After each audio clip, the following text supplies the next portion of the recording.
Mental Health Week by Heather Jones. The curtains remain closed. From the back of the auditorium enter the chauffeur and Lady George. The chauffeur precedes Lady George, who is puffing and panting and stumbling to keep up with him. She carries a heavy fur coat and a jewellery case. He is laden with two large suitcases, which, although heavy, do not seem to bother him. The chauffeur mounts the stage, is halfway across when Lady George calls him to a stop while still in the audience. Excuse me. Hello. You who? Yes, madam. Did you want something? You may. You may not know this, but I was rejected by the Olympic pre-selection board. She has arrived next to him and sits on one of the cases. She takes out a handkerchief and begins dabbing her brow. Didn't even consider me. Great disappointment, of course, after all my training. Pardon? I told them, look, I said, you're not talking to any titled aristocrat, you know. You're talking to someone who regularly leaves her air-conditioned rolls in the middle of the bush for the simple pleasure of taking a 5-mile hike across the country in the heat of summer. Oh, they said I have just the right physique for an Australian athlete. Finally knocked me back on my accent. Pause again as the chauffeur looks at her in bewilderment, barking at him. Aren't you hot? Ah. There is life on Mars. Would you like to take off your... He studies her for a moment before realising there's little else she can remove without stripping. My earrings? My nail polish? Oh, it's not much further. Rising to her full stature, quite threatening. You've been saying that since we left the car 2 hours ago. It is now 4 o'clock. I was expected at Palm Springs at 3. You do really realise that retreats cost money, don't you, Miles? Yes, ma'am. And that I will be charged for every minute of my booking, regardless of whether I'm there or not. Oh. Exactly. She collapses on the case and takes a powder puff out of her handbag. She opens it and looks at herself in the mirror. Oh, God in heaven. She makes a futile attempt to order her hair. What a mess. You'll pay for this, Miles. Who ever heard of 2 blown-out tyres on one trip?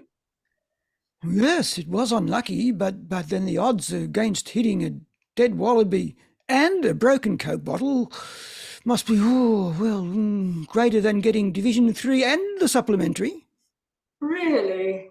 Oh, definitely must be as great as getting a Division 2. You don't say. I should think so.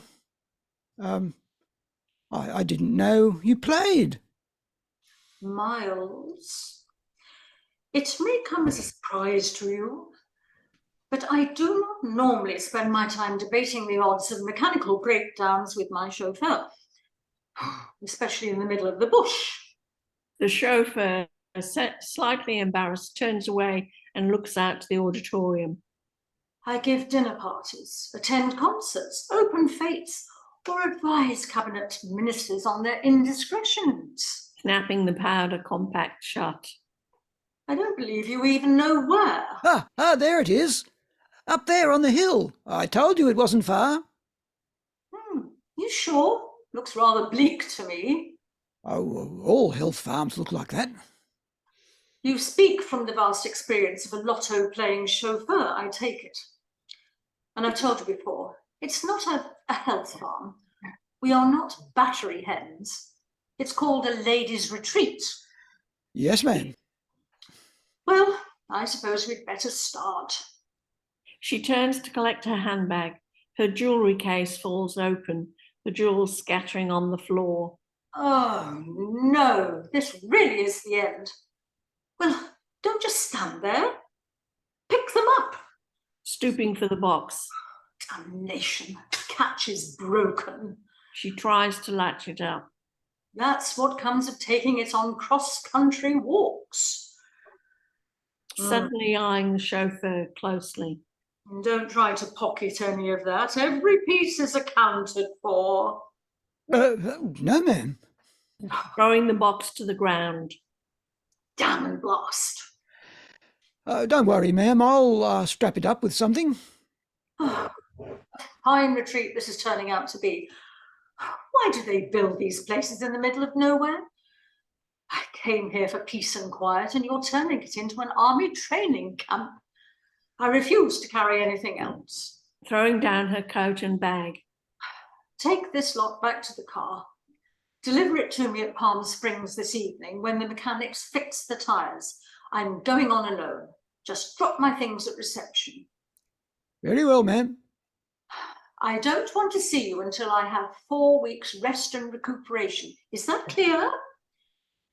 I don't think I could stand to hear any more about wallabies, broken bottles, or Division 3s.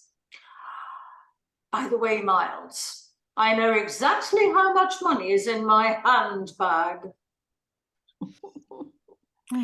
Staring after her for a second or two, ingenuously. Wonder which Olympics she went in for. He continues gathering her possessions together and, staggering slightly under his burdens, exits through the auditorium. As he leaves the stage, the curtains open to reveal a reception desk downstage left and 2 beds upstage right. Margot, the receptionist, sits at the desk, a pile of envelopes and letters on the desktop. She is knitting. Dr. Geist comes out from behind her chair. He is wearing a white coat, a chef's hat, and is carrying a fly swatter. He is crawling around on the ground in pursuit of a cockroach. Lights up stage left. A figure is vaguely discernible in the bed nearest the office. Margot is completely uninterested in Dr. Geist's activities. Five. He pauses and raises the fly swatter. He brings down the swatter viciously on an invisible insect, then lifts it to see if he's killed anything. But I wonder if it'll be a boy or a girl. so many insects, so smutsy. Of course, Jim would prefer a boy, but I don't think Jean minds. The showers are leaking in Ward 2. This place is jerry-built. Dr. Geist bumps his head on the table. Oh, I didn't mean that. You Germans can build as good as anyone. Look at the Opera House. Didn't you build it? I'm only here for 2 months. Not you, the Germans. Margot, I tell you many times, I'm not German, I'm Austrian. Why are you wearing Colin's hat? Picking the dead insect off the fly swatter. He go, he leave, he say no longer to prepare for the Munchens, for no one. So depressed he was, he got to find people. And for me, it's the same. Pulls up a Improve the chair and mental sits condition. down. Improve the mental conditions of no one. These things I know. Oh, have a fantail, Dr. Geist. Don't you worry about it. I'm sure you're a very good psychiatrist. No, I am, Margot. But who is to know? I have no cases to study, no people to study. Well, there's Mr. Henderson and Miss... 2 alcoholics and a hypochondriac. 76 beds to fill. How can I do it? Oh, what is to become of me? Mother, she will be so sad. What about Miss Moon in the acute ward? You were really pleased when she arrived. Miss Moon, she's only depressed like me. For years I sit in Austria, listen to the beer, spill peoples and their problems, goats and yodeling. I think there I will find real psychotic people. So I come to a new hospital and I am leader. But who is there? Sun and insects and leaky plumbing. She'll be right. You'll see. You're not to blame. Bloody silly place to build a psych hospital. All Shifty George's fault. The MP who could say he'd done something for the area. So here we are, 10 miles from Bollywop, and only 4 patients. Shifty George, He's the main speaker at our open day next month. a gardener. Mr. Corbel. He talks to the plants. All the time he's talking to them. So, You think he's anguished? A difficult child, like perhaps. Dr. Geist, that is enough. Remember the cleaner who left us last week when you tried to that their problems with the vacuum cleaner? Ah, yes, the most symbolic machine. The dust sucker. It took 2 orderlies and a Valium to calm her down. But when with the patients come, I have no brains to look into. Never mind. Have another fantail. Are you going to cook tonight? Yes, I've always liked the cooking. The phone rings. Margot answers. Hello, Bollywop Borderline. Yes? Oh, dear. No. Oh, dear. Right. Thank you. A patient? No, the ambulance carrying Mrs. Tranter ran off the road. They've dropped her at Palm Springs, you know, that health farm. She's being treated for cuts and bruises. But is she sick? Don't worry, Mr. Geist. She'll be here before Mental Health Week. You take a look at Miss Moon. Don't worry. Don't worry, don't worry. All Australians say this. No wonder they need no psychiatrist. Suddenly seeing a cockroach. What sick, no cleanliness, no cook, no patience. How I long for the yodels and knickerbockers of Austria. Lady George enters. She is in even worse condition than when we last saw her, carrying her shoes now with laddered stockings and sweat-stained dress. Her hair is dishevelled. She presents a sorry figure. Thoroughly angry, she bangs on the receptionist's bell. Dr. Geist is momentarily hidden from her view behind the desk. Shop? Shop? She hits the bell again. Dr. Geist raises his head and bumps it on the underside of the desk. I am late. You have a booking for me. No, don't say anything. I know I look frightful. We had an accident. I do not wish to speak of it. Just run me a bath and show me to my room. Your room? Yes, my chauffeur will be arriving later with my luggage. I do not wish to see him. Just bring me my bags. You do not like him? He is a simpleton. Where is he now? Back at the Rolls with the wallabies and the jewels. Now, would you please show me to my room? Yes, but first there are forms to fill out. He begins to search the desk. This is ridiculous. You know who I am. Yes, Mrs. Tranter, but first... I am not waiting around here for you to fit me in, and I am not Mrs. Tranter. There has been some sort of mistake. I am Lady George of Canberra. A single room for 4 weeks, paid in advance. You are Mrs. Tranter. Look here, little man. I am Lady George from the ACT. I can prove it to you if you insist on... She reaches down for her handbag, but of course it is not there. My chauffeur has my papers. He will be arriving with them this evening. Let me talk to the manager. The manager? The owner, the person in charge. I presume this establishment does have some sort of organizer. You like authority figures? And I shall be making a formal complaint about the seclusion of this place. Honestly, no driveway, high fences. Anyone would think you were trying to keep people out. You felt an outsider, I am not going to stand here discussing my complaints with the German chef. Get me the manager. How do you feel? You really want to know? Yes. Pulling his hat down over his face. Like that. Banging the bell once more. And that. Taking the fly squatter out of his hands and hitting him soundly on the top of his head. And that. Now, show me my room. Slowly pulling the chef's hat off his head. Follow me, Lady George. I have just the room.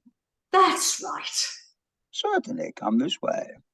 Dr. Geist leads Lady George out stage left, and they walk around to enter stage right where the beds are. Lady George inspects the room, looking out at the auditorium. A bit Spartan. I did expect something more luxurious. After all, your prices are exorbitant. I hope there's a view from this window. I have a... She turns and catches sight of Miss Moon in the far bed, screaming. Please, What is that? that is Miss Moon. I'm sure you'll be getting on with her. Most pleasant woman. A body? Sleeping in the same room as myself? Please, you'll be waking her up. She needs rest. And what about myself? After the time I've had here, I do not intend to share my room with a complete stranger. Get her out now. You are upset, Approaching Miss Moon's bed and standing over her. Why, I haven't slept in the same room as someone else since I was at finishing school. Even my husband knows better than to enter my boudoir. Remove her immediately. But this is a special room, see? Pointing to the office. We can see you through the window. What? I can be seen in my own room? Yes, for us to see. You have everything you need, blankets enough, pills to help you sleep. Oh, this is obscene. What sort of resort is this? Whoever designed this place needs his head looked at. Oh, never mind. Get my bath ready, and you, Sleeping Beauty, get up. Prodding Miss Moon. Is it pill time? This is trying to stop it. If you do not stop, I shall abbreviate you. Lady George is pulled up short by this remark and stops harassing Miss Moon. Is it pill time? No, it is not. Go to sleep, Miss Moon. And you, Mrs. Tranter, go to bed. Tomorrow we will look into your problems with self-identification. Mad. You're all mad. Do as I say, or I shall injectify you. I don't know who left you in charge, but I'm warning you, they'll pay for this. Get undressed. You've obviously got me confused with someone else. I don't know what she ordered, but she must be some sort of masochist. Forget the bath. Just get this woman out of here and leave me alone. Is this some sort of occupational therapy, Dr. Geist? Dr. Geist exits stage right and returns immediately with an enormous syringe. Good God, this is a nightmare. Calling to Margot in the office through the window. Help! Help! Your night porter's gone mad. He's going to attack me. Get me out! Margot waves in a friendly fashion. Are you depressed too? Seeing Dr. Geist approaching her with a syringe. You wouldn't. Be calm yourself, Mrs. Tranter. I am not Mrs. Tranter. Come here. I'm not going to hurt you. Climbing over Miss Moon. Get away from me, you Nazi torturer. Ow! Come here and get into bed. Running off stage. Sex maniac. Help, please. Dr. Geist also climbs over Miss Moon to follow Lady George off stage. I don't like this game, Dr. Geist. This is to calm you. Sounds of a scuffle off stage. Thumps. Your superiors will hear of this. Let go. Get away from me. I'm warning you. The struggle ceases. Groans. A body falls to the floor. A moment's silence. Dr. Geist reappears front of stage in the reception area. Wunderbar, wunderbar. Such a woman. Margot, I have found us a patient so strong, so powerful. Mrs. Tranter, she arrived then? Quickly, she's lying in the corridor. Get her undressed. She's sedated. Sedated? You've never done that before. Is she dangerous? Did you not see? She attacked Miss Moon, a true Valkyrie. I thought she was just being friendly. Did they say she was depressive? Picking up the phone. Yes. Fools, she is Every classical symptom, paranoia, delusions. Yes, I think she's a lady with servants, perhaps even schizophrenic. Oh my God, I have a real case. I told you something would turn up. Hello, is that Mollywop Municipal Hospital? Mrs. Tranter, oh, Mrs. Tranter. I will write to Mother tonight, I tell you. At last I have a case, a real case. Blackout. The next day, Miss Moon is sitting on her bed, brushing her hair repetitively and staring at Lady George, who is propped up in bed asleep on her pillows. Both ladies have untouched bowls of porridge on their trays in front of them. Lady George slowly opens her eyes, blinks them shut, then opens them again, and sits bolt upright in bed, looking wildly across at Miss Moon, who pauses in her brushing. Ah, She immediately hides underneath the sheets, then slowly peels them back, pointing at Miss Moon, you're still here. glancing around the room. The mad chef. Where is he? Dr. Geist? He's already been. Indicating the porridge. A doctor? He attacked me. He's a lovely man. He just gets homesick, that's all. He came after me with a... She suddenly notices the night clothes. Who undressed me? Margot, the receptionist. We're not allowed to have day clothes in the acute ward. That's it. I'm leaving. I need my clothes and my handbag. Searches underneath her bed. Margot enters, Morning, ladies. noticing the untouched bowl. Why, you haven't touched it? Lady George crawls out from under the body and stares up at Margot, who bends over her and wags her finger admonishingly. That's not very nice of you. I'll give you 10 minutes to finish it up, and then I'll have to report you. One moment, miss. Standing up. I've had just about enough of this. I shall be leaving this establishment immediately. Call me a taxi. Yes, dear, of course. She exits. Are you really leaving? I most certainly am. I can't understand how you can stay here. Sniffing the porridge. And I'm not eating this. Yes, as a chef, Dr. Geist makes a good psychiatrist. Did you say psychiatrist? Yes, You mean the fellow who told me to undress and chased me out into the corridor? you weren't behaving. But if he's a psychiatrist, then this is A rest home. Isn't this Palm Springs? Palm Springs? Enter Dr. Geist. Good morning, my ladies. How's it going with us? Dr. Geist, I understand you are a psychiatrist. That is correct. But you really should have told me. Does it disturb you? But it explains a lot. You must have thought I was a patient. And you are not? Of course not. My chauffeur has obviously confused your hospital with Palm Springs Health Resort. I see. Well, if you just call me a taxi, I'll be on my way. That may be a little difficult, Mrs. Tranter. Lady George. You need your porridge. I am Lady George. You haven't even touched it.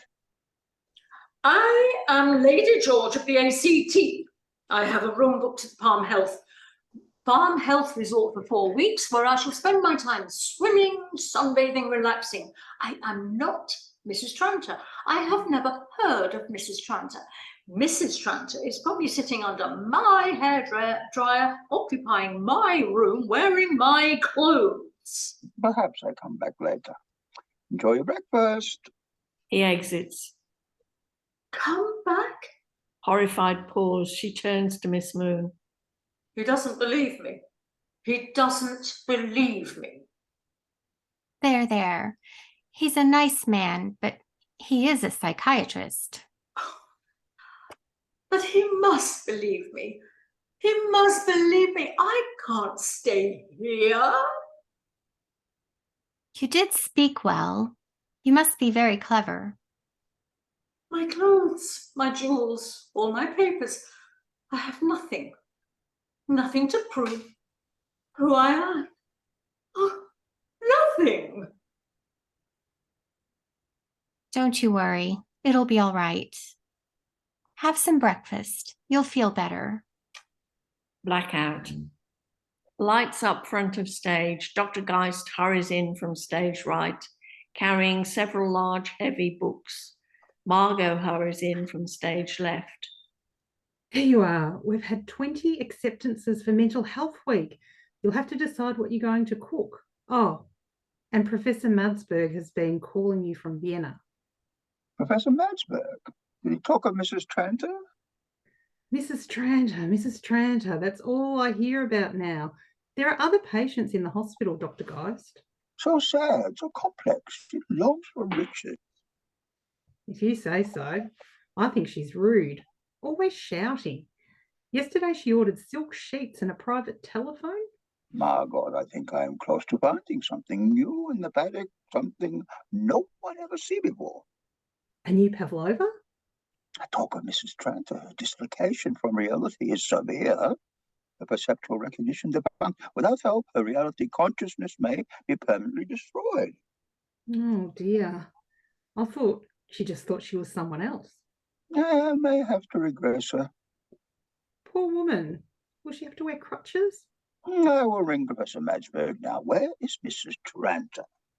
With the social worker and arguing about communism and the welfare state. A Valkyrie. A true Valkyrie. And you'll organise the food? Margot, I am not a little boy in knickerbockers. Yes, Dr. Geist. Oh, and we need the pest man in the kitchen. I am a psychiatrist.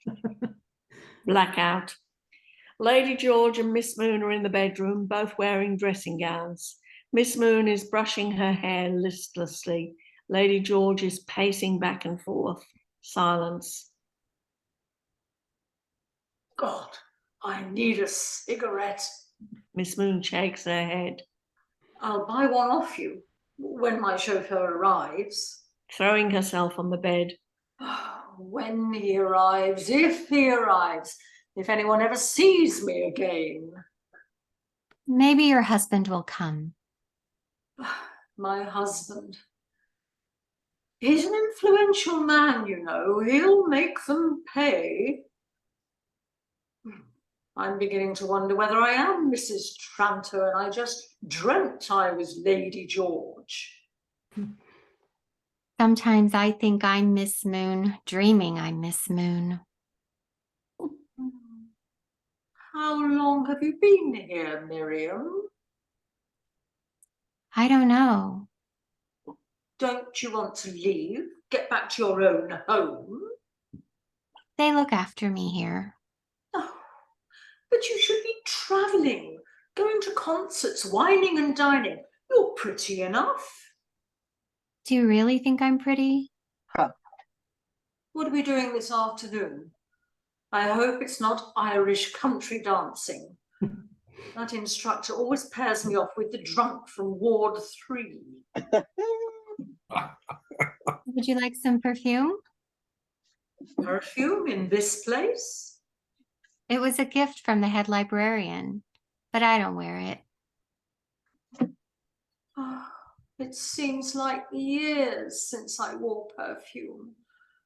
How thoughtful. What is it? Chanel number 5? Estee Lauder? Tigress musk. Oh. Huh? Do you work at a library, Miriam? I used to. And you shall do again. My husband could probably use your services.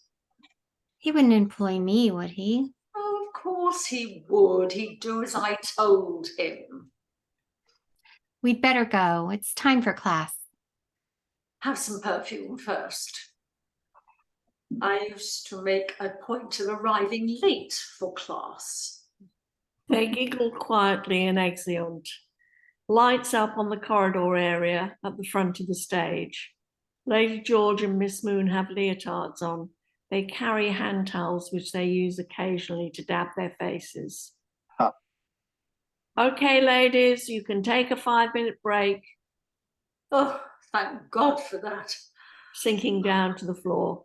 I don't think I could stand much more. You did very well.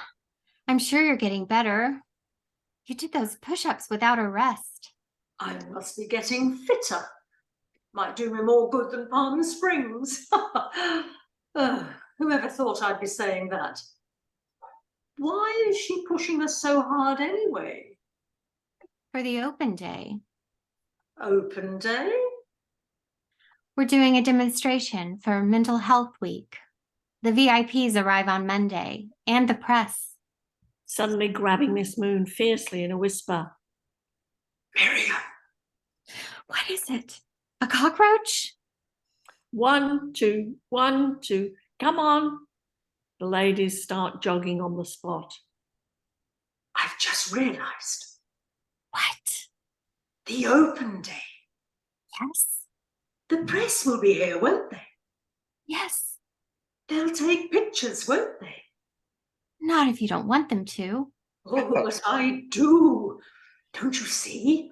Someone's bound to recognise me and I'll be free. Oh, yes. No talking, ladies. Looking across at Miss Moon fondly while jogging. You always believed me, didn't you? I'll always be Lady George to you. Of course. Both ladies turn to the right. And jog around the room. The ladies exeunt. Curtains open to reveal the office decked out for a celebration. Dr. Geist is on the telephone. Margot sits typing at her desk. Into the phone.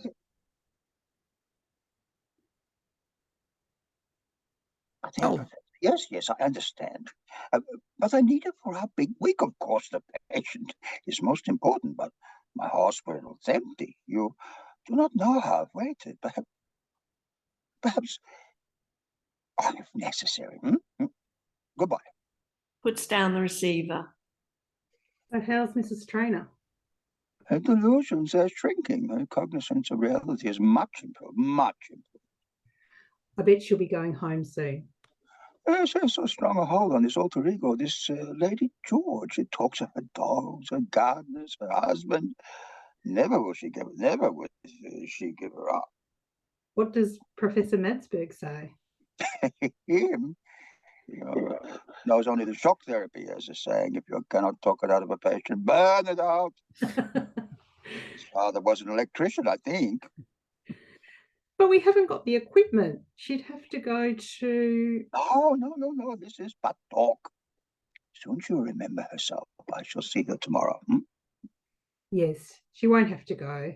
You'll make her remember. I have to. She'll be right. You'll see. Wandering off stage, preoccupied. Cross, I have to force her to see. Blackout. A soft sobbing is heard in the ward. Miss Moon switches on the bedside light. Harriet. Buried under the covers. Go to sleep. Getting out of bed. Harriet, are you all right? Choking back the sobs. Of course I am. Go to sleep. Do you want some milk? Another blanket? Oh, stop fussing. It's just a cold. Of course. I couldn't sleep either. Sits on the side of her bed, cheerfully. Maybe we've caught the same thing. Do you think so? What I wouldn't give for. What did you say? Is there anything you need? Pulling herself up against her pillow. Need? Need? Sniffing into her handkerchief. Oh, yes, plenty. But not a thing you can get me. Oh, Harriet, I don't like to see you so upset. Would you like me to call a nurse? I'd like. Yes? I sometimes think you'll be the last person to call me by that name. I'll disappear under a mound of flannelette nighties and sweaty leotards, and I'll never. Oh, Miriam, where is everyone? I'm here, dear. Reginald, Miles, Pounding the pillows helplessly. don't they realise? Oh, if only I could phone them or write. Once you're well. Once I am the person I'm not, you mean? Miss Moon looks apologetically away. It can't be much longer. Tell me about your rose garden. Should I say that? That's okay. Miss Moon, carry on. It can't be much longer. Tell me about your rose garden. You know, I went to see Dr. Geist this afternoon. I borrowed your shoes, didn't I? They were a bit small for you. And I put on my makeup and your perfume. You looked lovely. The orderly took me out of class to see him. I thought, this time he will see. He'll recognise me as the lady I am, and I shan't have to explain or listen to any more talk of Mrs. Tranter. He'll look up from his notes, take off his glasses, and know me. Of course, I'll be very gracious about the whole thing.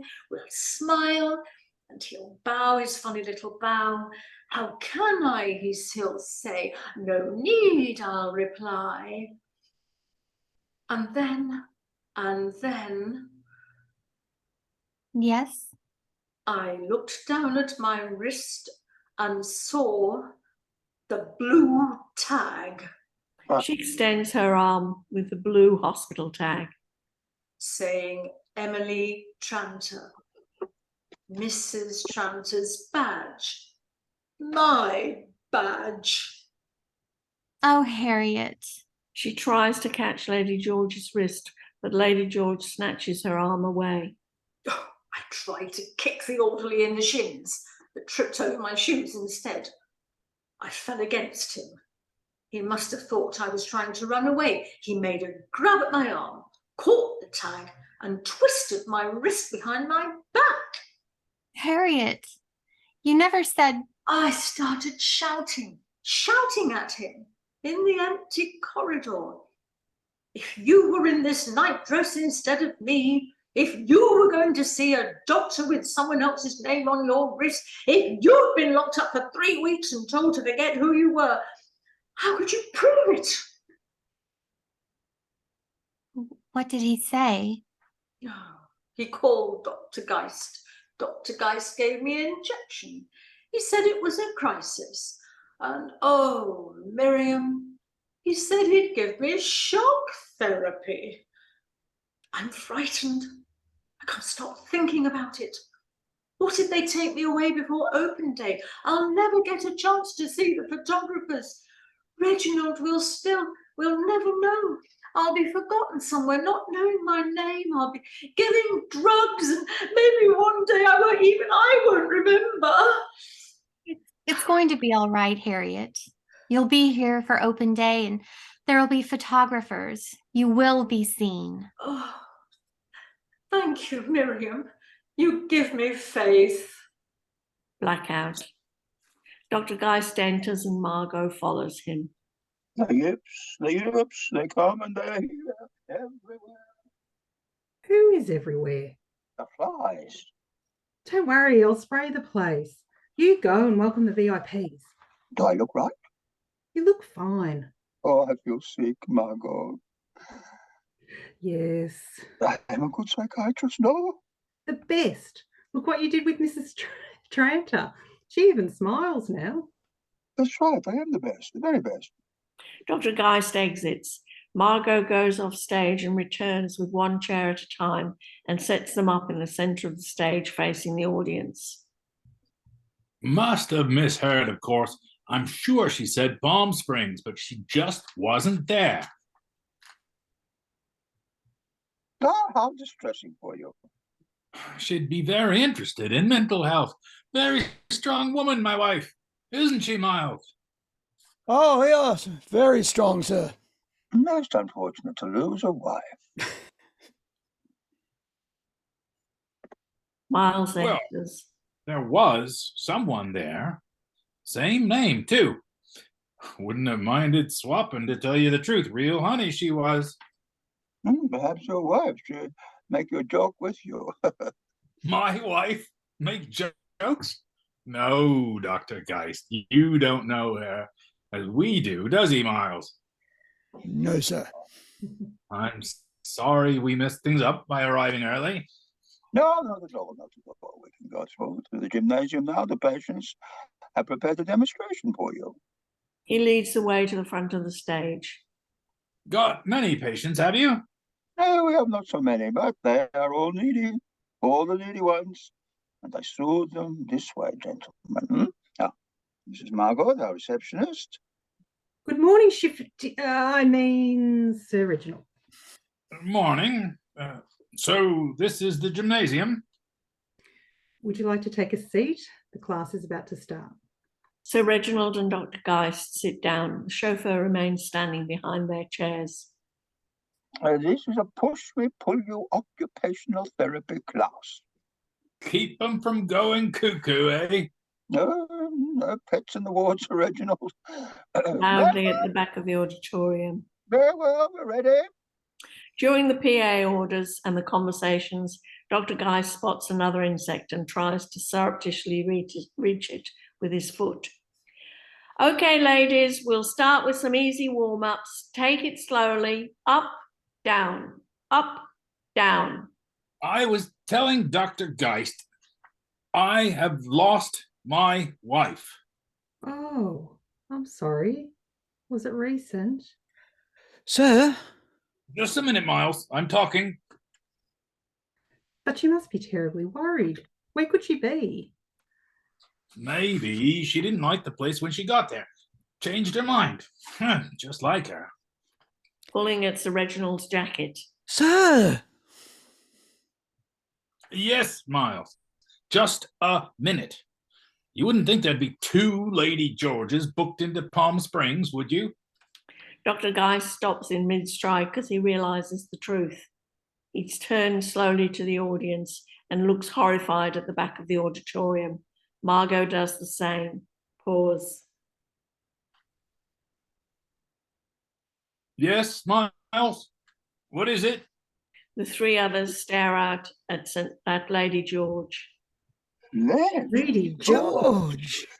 Lady George and Miss Moon come jogging into the auditorium.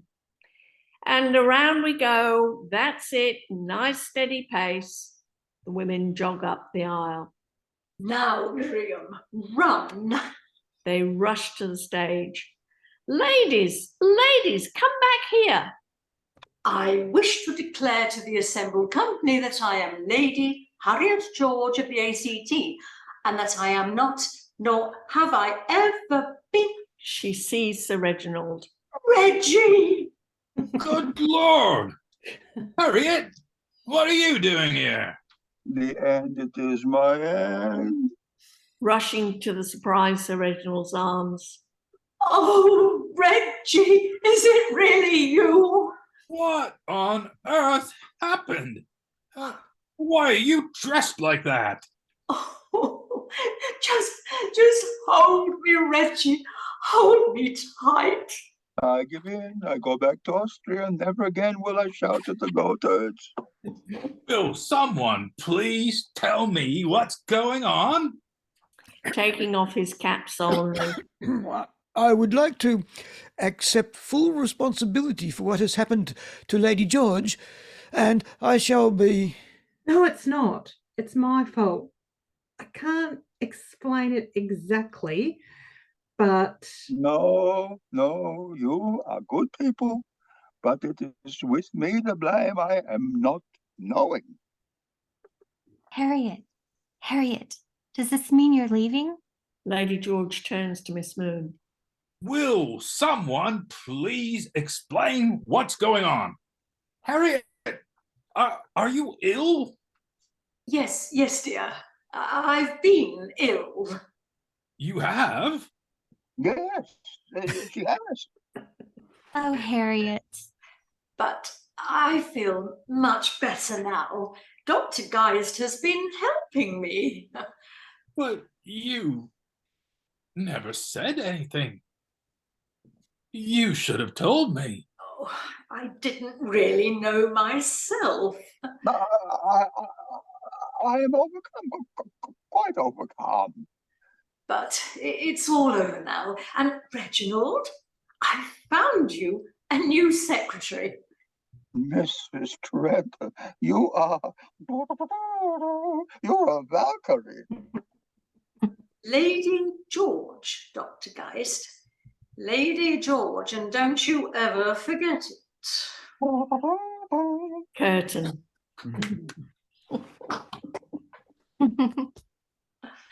Oh, You have a lot to answer for, Heather. That was rather Oscar Wilde-ish, wasn't it? That was excellent. It was, yeah, it was.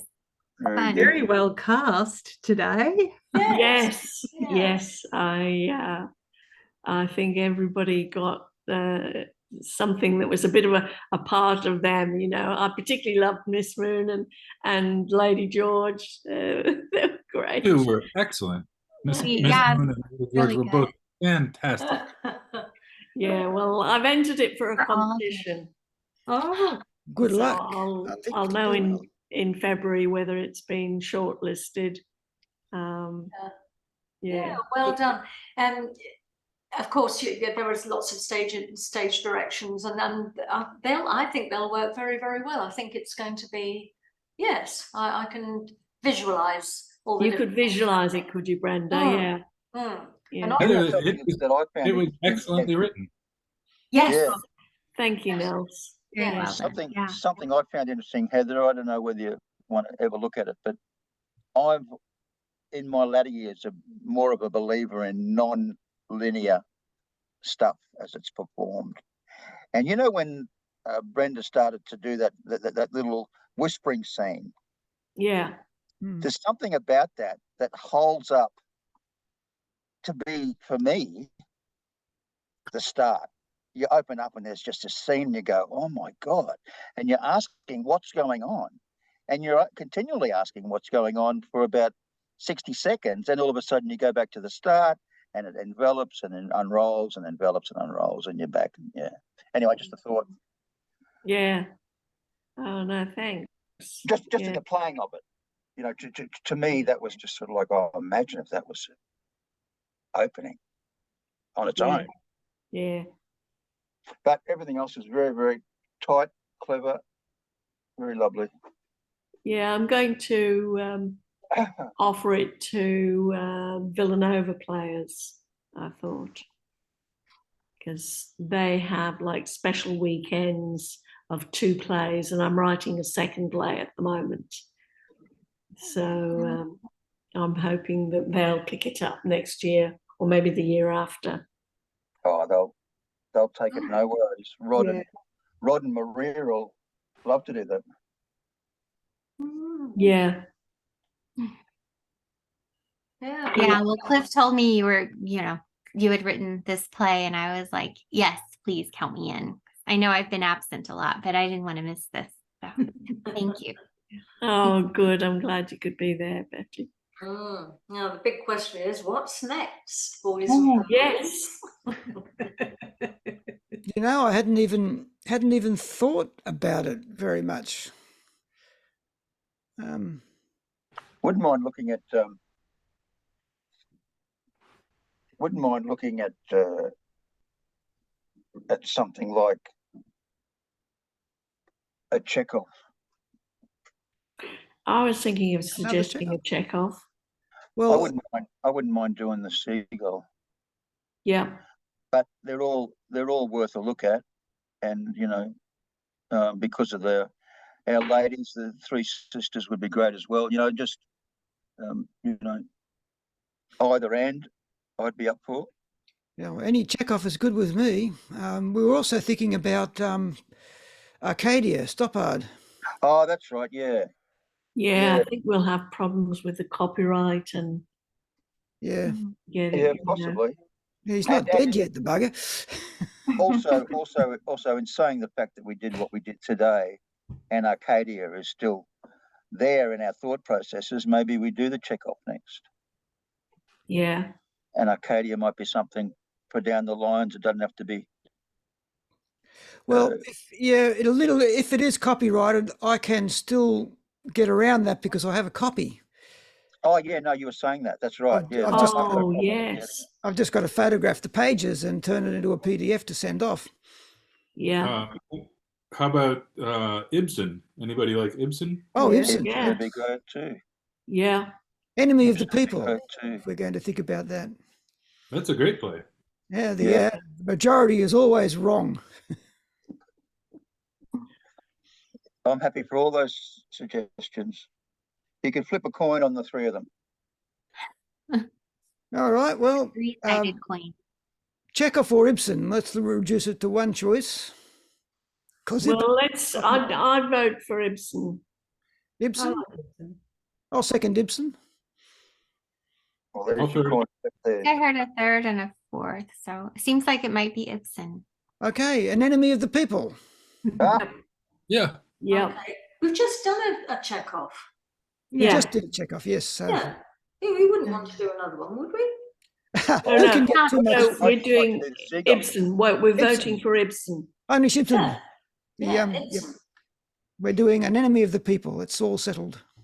Lovely. Very Excellent. topical at the moment. Right, okay. Mm. All right. All right, well, I'll get to work finding a nice PDF copy of it and maybe some free performances that we can look at. Mm-hmm. And ladies, Arthur Frame joins us on Tuesday. Whom? Arthur Frame, a Brisbane Oh, yeah. theatre This is, back on Oh, Tuesday. yes. yeah, this Joins is us on lunch. Tuesday. Yeah, lunch on Tuesday. Lunch on Tuesday. Ah, that's a bit far for me. Sorry. That's- Oh, Yeah, get on a pretty far for plane. you. You can afford it. Get on a plane. Come on, Nels. Betty. No problem. On a plane. How Yes. close is the line? I would Carol, love get to. on a plane. It's only 23 hours door to door. Christmas, I would I'm absolutely love pretty to. much every. I'm Have on a little plane lunch every and then, week. yeah. Christmas Globes, the second Tuesday in December. Yeah. Get on a plane, you lot. Yeah, I can do that. I do go interstate. Come and see us. Come and see us, Caroline. We'll I've take actually care got, of you. I've just got back from Bali and they messed up my seat. So I do have a free flight. Well, that's perfect. Nice. And I have been known to fly interstate for lunch if I so be Second careful what you wish Tuesday, for. beautiful lunch. I'm arranging a prawn cocktail for the opening meal. Be You know all what? lovely. You had me at Desserts. you had me at prawn cocktail. I'm booking. I'm just It looking doesn't normally work, but I'm glad you like it. The guy that runs the hotel said, "Oh, do you want to do some seafood for Christmas?" I said, "I'd love to." That's a shrimp cocktail for you Indianans. Yeah. I know no, it. No, you know what? It's a prawn cocktail You for haven't seen our anybody. prawns. They're a lot bigger than shrimp, baby. Yeah. Yeah. Okay, guys, I'm going to leave now. Thank you. Yeah, Thank me you very too. much indeed. Hop Thank off you, too. Heather. It's late. See you We'll next see you in fortnight. 2 weeks. See you on Yeah, a fortnight. 2 weeks. That's fine by me. Okay. Okay, bye. Bye. Well See you in a done. fortnight.